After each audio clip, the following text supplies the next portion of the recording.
Do do do do do do do do do do do. And good morning, good evening, and wherever you are, welcome to Dreamy Dreamland with Sensei Al Bob. I am Sensei Al Bob, your griot. And remember, don't believe a word I say. Right? So here I am. I'm the Bob. And we're talking about forgiveness, right? So I haven't been around because it's been so beautiful out in the woods, and why should I go anywhere? And it's been made more difficult for me to do it because, hello AI, I love you, or Miss L, and who's ever the first one on board. And so, I had a bit of trollness, and usually I just kind of ignore them and they go away. And or most of the cadre has been a troll or two, and I view them from their better side, and that's how I am. I am naive in that I view everyone. I trust everyone, but I can read people pretty well, but they usually have to be standing in front of me, and so it was easy for me to do this at. Those trolls made it hard for them, and I didn't want them to be troubled, so I'm doing that. And people, people have bullied me a lot, but it's not even, I don't even ignore it. It kind of goes right over my head because I'm in a state of love, right? And that's what forgiveness is all about, love, being in a state of love, right? Being there for the other. It's the we in me, right? If you've gone to my channel, my blogspot, my SRATTED.blogspot.com, and read my stuff, it's all about that. And I have stories and essays and novels that are all works in progress. There's legacy and legend. And I also have one called Turkey Neck and Bad Girl and Bad Boy. But the two that I have worked on most is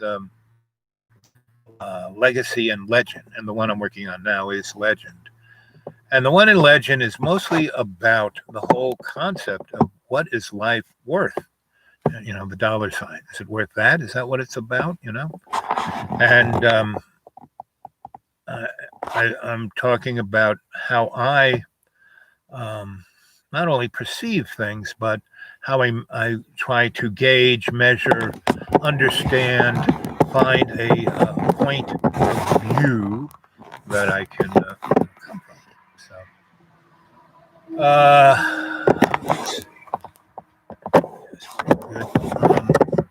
So anybody there want to say anything? Let's see.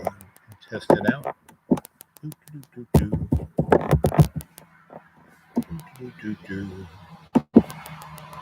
Well, chat is working. There's one of you there. It's 3 minutes and 53 seconds. So I'll give it a little bit. Anybody want to throw on a thumbs up? So, this would be a good point where if somebody could say something about forgiveness, what they think forgiveness is. What is forgiveness? Let's get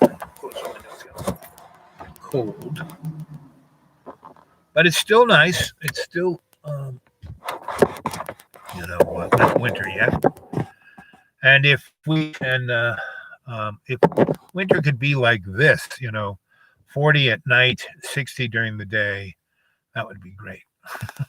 And, I keep praying enough. And last winter wasn't that bad, So if we could have at least last winter and maybe a few degrees warmer every day and every night, that would be great. I could live with that.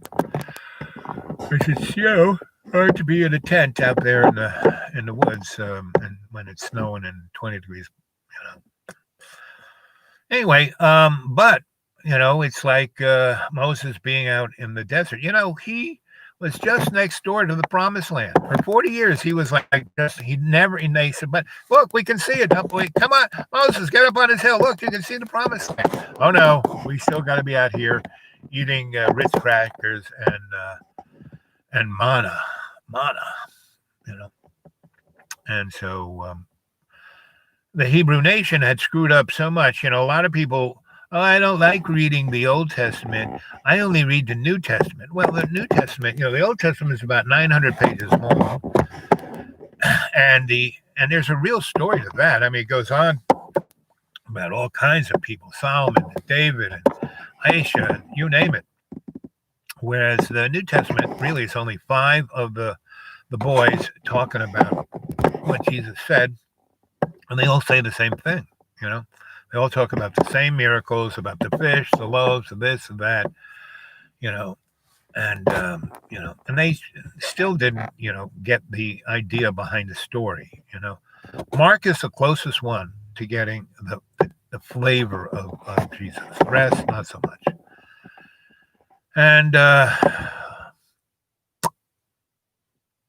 why just read that when it's 4 guys saying the same thing? And then there's Acts, which I like Acts because it's about action. It's about the acts that occur.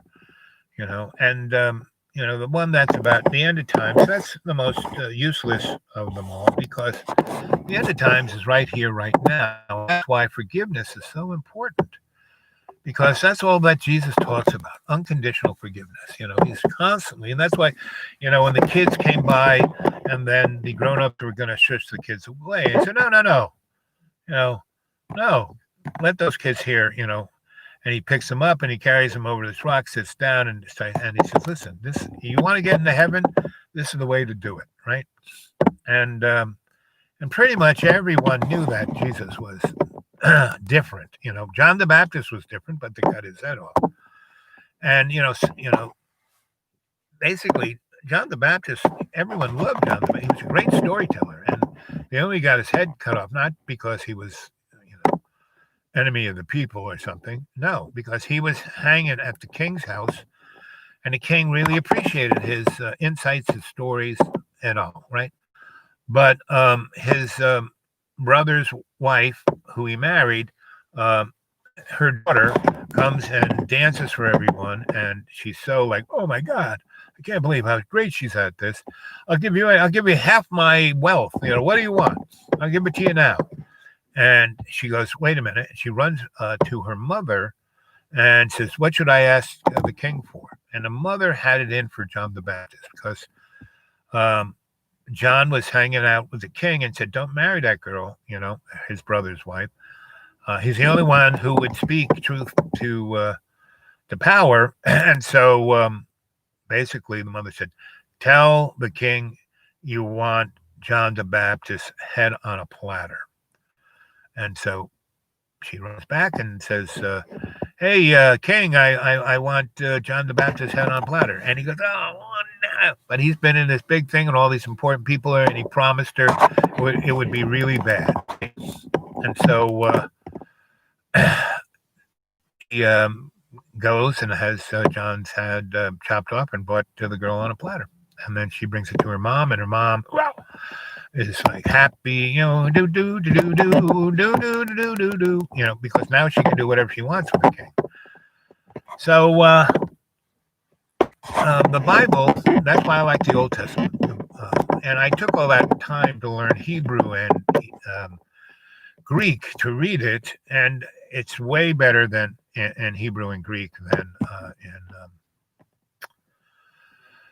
English, because it gets so stepped on in English. There's so many different versions, So, like, I think I have my Bible. I always have my Bible with me. Here it is, the Holy Bible. But see down here, right, this little thing, right? It says New Revised Standard Version. Well, how can the Old Testament be new, right? And who has the authority to revise what Jesus said? And what standard for what this book is asking us to do, right? And it's only a version. It's not the truth. Let's see. Solomon, son of David, established himself in his kingdom. The Lord of God, his God, was with him and made him exceedingly great. Now, what does that mean? With him. What that means is why do we read this book? Why do we pray? It is to talk to God. And when we talk to God, God talks to us, right? And not so much in like, well, Al, you need to go and get a Slurpee, no. What God does is exactly what this phrase says, Solomon, son of David. Now, who is David? Well, he's like one of the guys who started the house of Israel, right? Established himself in his kingdom, meaning the tribe of the Hebrew. The Lord, his God, was with him, meaning God was always with him. So he had this sense inside himself to be really good, right? And he did, and I keep talking to people about timing. You're a little bit in front of it or behind it, you're not right there. Now, when I am, in a state where I have been praying, I've been writing, I've been, that's why I live out in the middle of the woods, because I have no distraction. I have to drive 40 miles to talk to you. This is now the closest, before the hullabaloo, and that's all I'm going to call it, the hullabaloo. I was 15 miles. 15 miles, a lot closer than 40 miles. But to talk to you, I will. If it's just two of you, I will talk to you, right? So, what else is in here that's... let's see. Isha. Isaiah. It's not paraphrasing. It's one of the only places in the Bible where... here's a good one. Heat of heaven, and listen, O earth, for the Lord has spoken. I reared children, I brought them up, but they have rebelled against me. The ox knows its owner, and the donkey its master, but Israel does not know. My people do not understand. Meaning they're all about business. They're all about day-to-day distractions. They're not about, the wickedness of Judah, right? And when she talks about God being the heat of heaven, meaning when you know that the love of God is inside of you, there's no, mistaking it for like, heartburn or something, right? So,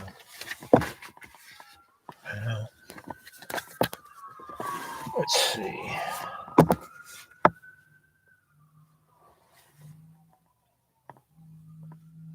Now, these are little flashcards of a thing called A Course in Miracles. You should go check that out. It's autonomic writing, right? Without forgiveness, I will still be blind. See, that's what forgiveness does. It opens our eyes, right? Because to unconditionally forgive, you have to put yourself in the other person's shoes. You can't see them as the other. You have to see them as yourself. Sin is the symbol of attack, right? Behold it anywhere, and I will suffer. For forgiveness is the only means whereby Christ's vision comes to me. Let me accept what his son shows. Meaning, if I want to, be, what Christ was an opportunity for humanity to be as good as it could be. He, lived, God, Son, came down to earth and said, yo, brothers and sisters, this is me, this is you. And that's what we are sons and daughters of God. We just don't, as Aisha said, the house of Israel, doesn't know God, right?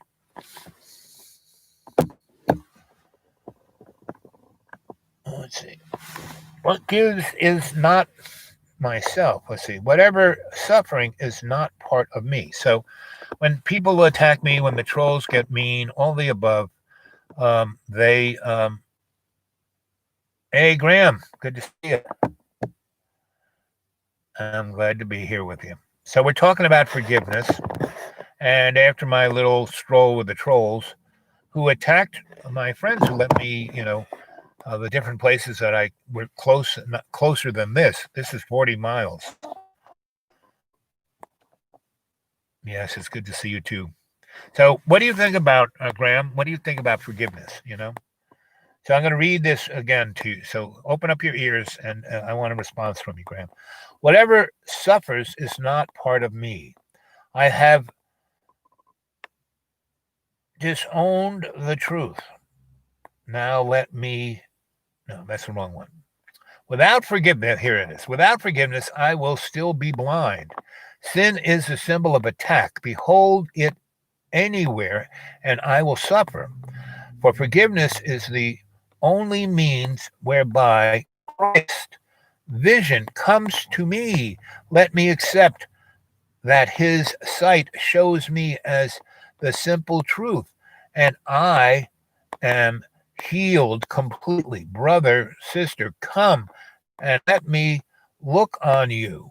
Your loveliness reflects my own. Your sinfulness is mine. See, whenever I see sin in someone, I'm looking at myself.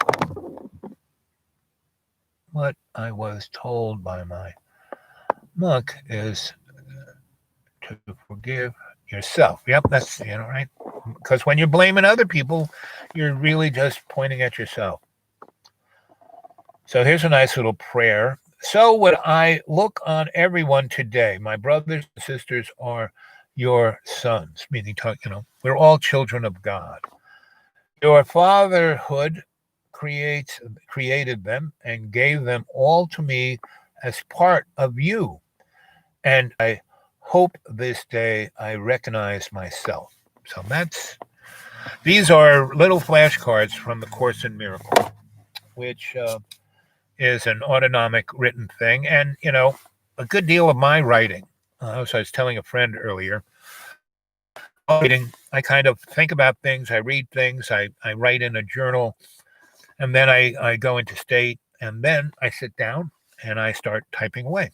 And all of what's coming to me is not coming from my ego, it's coming from God's love. And so I'm typing it down, and then it goes there. And then I go back, and that's when I bring out my wordsmithness, and I, that's the co-creation, right, of love. So right on with that, to what I was told by my monk is to forgive yourself. Yep. Because the only reason you're blaming somebody else is that whatever action they are taking is reminding you of what you can't forgive yourself. So forgiving yourself isn't like giving yourself. It's like I was in a part of Virginia where I was surrounded by all these Baptist churches. And I belonged to all of them, because they had great food. They were great people. It was loads of fun, right? And some were a little more sterner than others. And this one was a little more focused on making money. It was in Lynchburg. And I was working as an electrician then. And the guy I worked for, his sons were, not the best electricians. So they screwed that job up. So I went back and fixed all the things that they had done. And they had this baptismal pool that the motor that, like a pool, was, moving the water through a filter. 220, and they had put the current straight into the handle as you got into the pool. So when you got in there, you got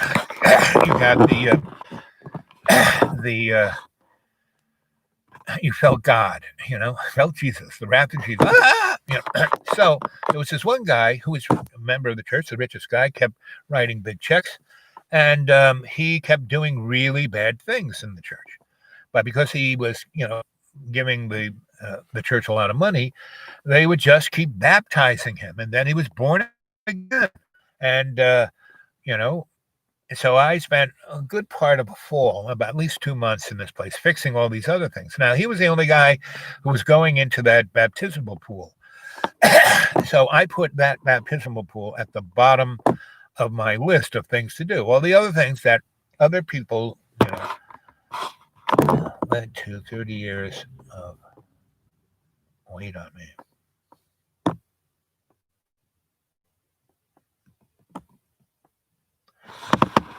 Graham, I can totally identify. When I took care of my parents for 28 years and worked for the corporate world, working for desperate lawyers, I gained 200 pounds. And that was the metaphysical extension of my myself, right? So once I died in that plate of spaghetti and I, went up to the birthday party of, hey, great job, keep doing a good job. Oh, I can't come home?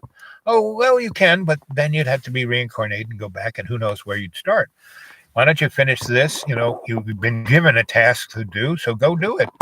And do it with a lot of zest and love in your heart, like, you died this time just to wake you up so you won't do that corporate thing anymore. Okay.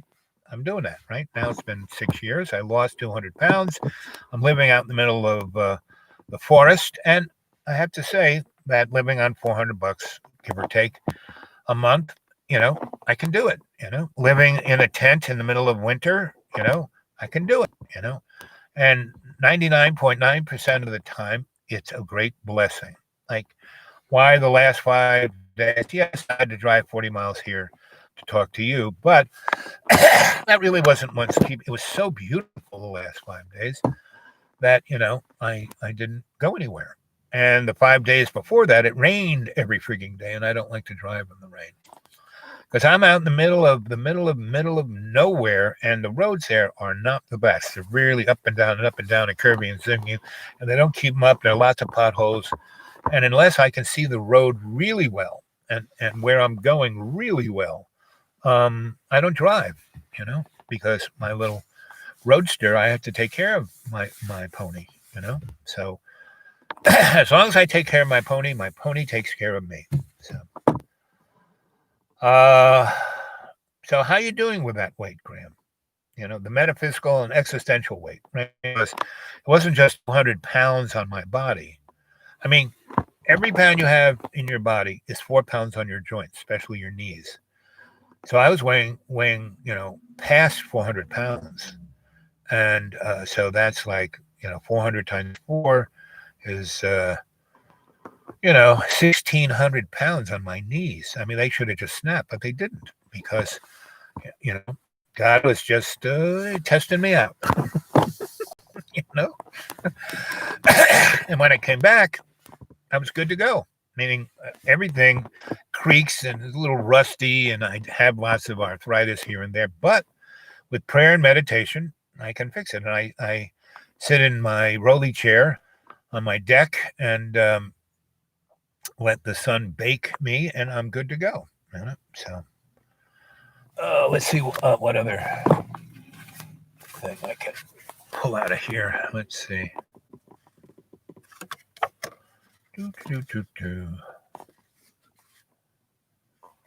Oh, here's a good one. Forgiveness ends all suffering and loss. Forgiveness paints a picture of a world where suffering is all around. Loss is all there is. And anger is the only sense we have. Attack is the only action we can take. But with forgiveness, all of this goes away. Our lives stop being a never-ending suffering of madness and becomes a joyful connection with God's co-creation. The world becomes a place of joy, abundance, charity, endless giving. It is now so like heaven that is quickly is transformed into the light of the reflection of love's co-creation. And so the journey which the Son of God, us, began has ended in the light from which we came from, the Big Bang. And the person who gets most, there is no hell. We make the hell right here and right now. Forgiveness. I mean, look at the world around us. That's why I stay in the forest. It is so beautiful. My friend, I have so many medicinal herbs. I don't even have to go into the forest. They grow right there. I look down, Ellen Campaign. I look down, golden seed. Look down, all of the major healing herbs, dandelion, cohosh, you name it. It's right. I don't even have to go in the forest. And I have a little path. I call it my mushroom way. And I go in there and mushrooms are everywhere. So I pick them, make teas. And, mushrooms are one of the best antimicrobial and antifungal and antiviral thing there is. So, because if I were to buy these same in the health food store, A, they wouldn't be pure. B, I wouldn't really know how they were made. When I make salves and elixirs and things of that matter, I kind of, know what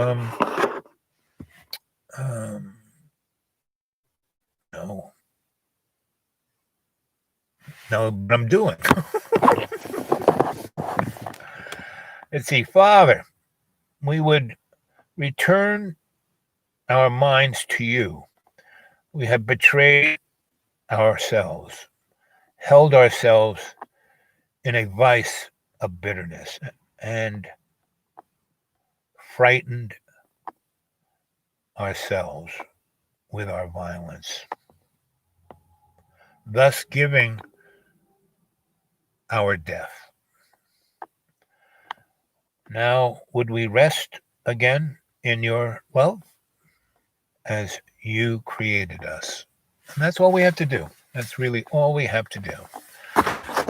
Graham said here, crazy panic from government over here. 100 days new gov and 100 black mambo. Geometry. Yep. Mm-hmm. I mean, all of this, conflict that's going on right now is someone's deluded illusion of magic. Reset done, and just tell us Amazon selling stock goes. Go buying it. Yep. Yeah, I mean, our economy is an illusion.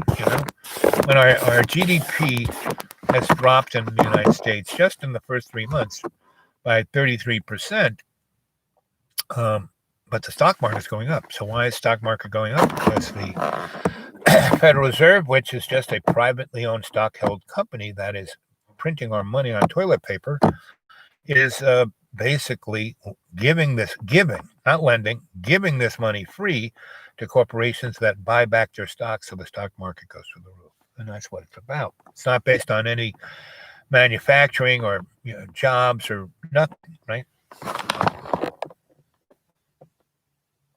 Yep, government buys junk bonds.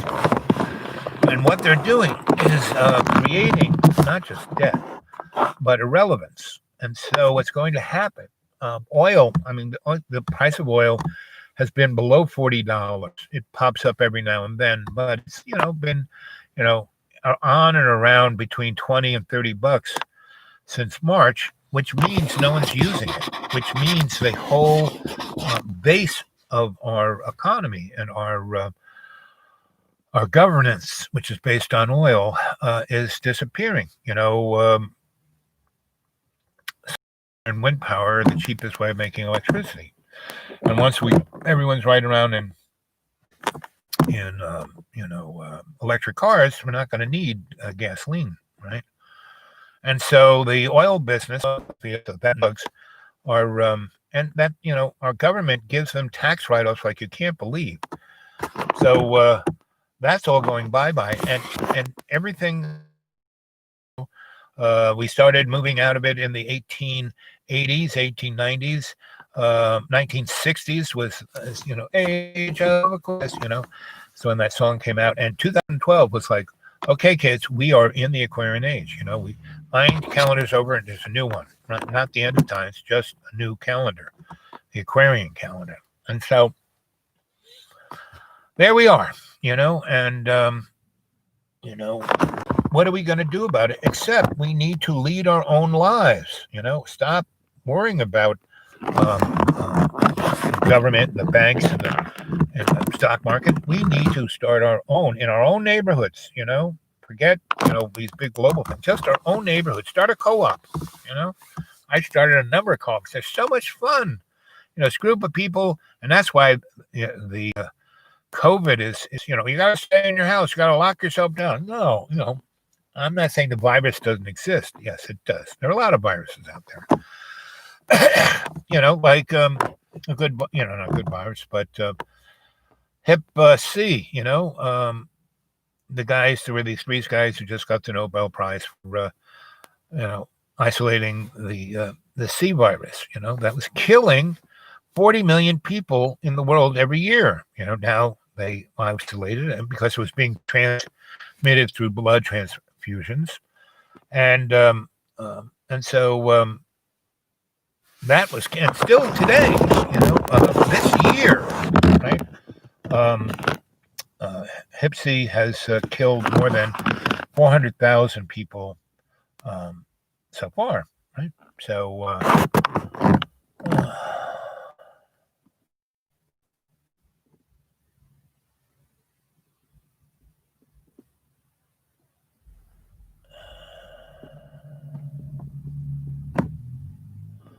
So, Graham, where are you? Are you in England, Ireland, or Australia, or New Zealand?